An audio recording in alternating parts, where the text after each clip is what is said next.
அண்மை செய்தியை பார்த்து வருகிறோம். ஜம்மு காஷ்மீர் விமான நிலையத்தை நோக்கி பாகிஸ்தான் ட்ரோன் தாக்குதல் முயற்சியில் ஈடுபட்டிருக்கிறது. தொடர்ந்து விரிவான விவரங்களோடு இணைகிறார் செய்தியாளர் மதியழகன். வணக்கம், விவரங்களை வழங்கலாம். பாகிஸ்தான் நேற்றிலிருந்து அத்துமீறி தாக்குதலில் ஈடுபட்டு வரக்கூடிய நிலையில் இன்று காலை முதலும் இந்தியாவினுடைய பல்வேறு நிலைகள் மீது தொடர்ச்சியாக அத்துமீறி தாக்குதல் நடத்தி வந்தது. இதுவரை 16 பேர் பாகிஸ்தானினுடைய அத்துமீறிய தாக்குதலில் உயிரிழந்திருக்கக்கூடிய நிலையில் தற்பொழுது இரவு நேரத்தில் பாகிஸ்தான் மீண்டும் தனது அத்துமீறலை தொடங்கி இருக்கிறது. ஜம்முவை நோக்கி பாகிஸ்தான் ட்ரோன் மூலம் தொடர்ச்சியாக தாக்குதல் நடத்தி வருகிறது.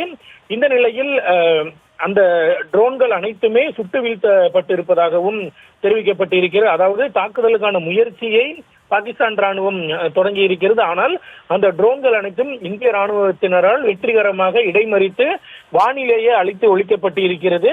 இதில் பல ட்ரோன்கள் ஜம்மு விமான நிலையத்தை குறிவைத்து ஏவப்பட்டதாகவும் தகவல்கள் வெளியாகி இருக்கின்றன. அதாவது தற்பொழுது இந்தியாவில் 27 விமானங்கள் முன்னெச்சரிக்கை நடவடிக்கையாக மூடப்பட்டிருக்கக்கூடிய நிலையில் அதில் முக்கியமான ஒன்று ஜம்மு விமான நிலையம். ஏற்கனவே ஜம்மு விமான நிலையம் மூடப்பட்டு விமான போக்குவரத்து நிறுத்தப்பட்டிருக்கக்கூடிய நிலையில் விமான நிலையத்தையும் குறிவைத்து பாகிஸ்தானினுடைய அந்த ட்ரோன் தாக்குதலானது நடத்தப்பட்டு இருக்கிறது. அது மட்டுமல்லாமல் ஜம்முவினுடைய பல்வேறு பகுதிகளையும் நோக்கி இந்த பாகிஸ்தானினுடைய ட்ரோன் தாக்குதலானது நடத்தப்பட்டு இருக்கிறது. ஆனால் இந்த தாக்குதல் அனைத்துமே முறியடிக்கப்பட்டு இருக்கிறது. அந்த ட்ரோன்கள் அனைத்துமே வானிலேயே வழிமறித்து தற்பொழுது அழித்து ஒழிக்கப்பட்டு இருக்கிறது. இந்த நிலையில் இந்த பாகிஸ்தானினுடைய இந்த தாக்குதலை அடுத்து ஜம்மு முழுவதும் மின்சாரம் ரத்து செய்யப்பட்டு அங்கு பாதுகாப்பு பணிகள் மேற்கொள்ளப்பட்டு வருகின்றன. இந்த நிலையில் பாகிஸ்தான் மற்றும் அதாவது ட்ரோன் தாக்குதல் மட்டுமின்றி மற்ற வழிகளிலான தாக்குதலையும் தொடர்ந்து நிகழ்த்தி வருவதாக தகவல்கள் வெளியாகி இருக்கின்றன.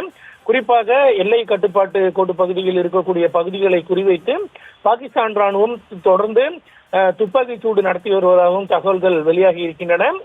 அதாவது இந்தியா பதற்றத்தை அதிகரிக்க விரும்பவில்லை. ஆனால் அதே நேரத்தில் பாகிஸ்தான் ஏதேனும் நடவடிக்கை எடுத்தால் அதற்கு தக்க பதிலடி கொடுக்கப்படும் என்று மத்திய அரசு சார்பில் தெரிவிக்கப்பட்டிருந்த நிலையில் பாகிஸ்தான் மீண்டும் ஜம்மு மீது பல்வேறு ட்ரோன்களை ஏவி தாக்குதல் நடத்த முயற்சித்திருக்கிறது. மேலும் துப்பாக்கி சூடும் நடத்தி வருகிறது. இதற்கு இந்திய சார்பில் விரைவில் பதிலடி கொடுக்கப்படும் என்று எதிர்பார்க்கப்படுகிறது.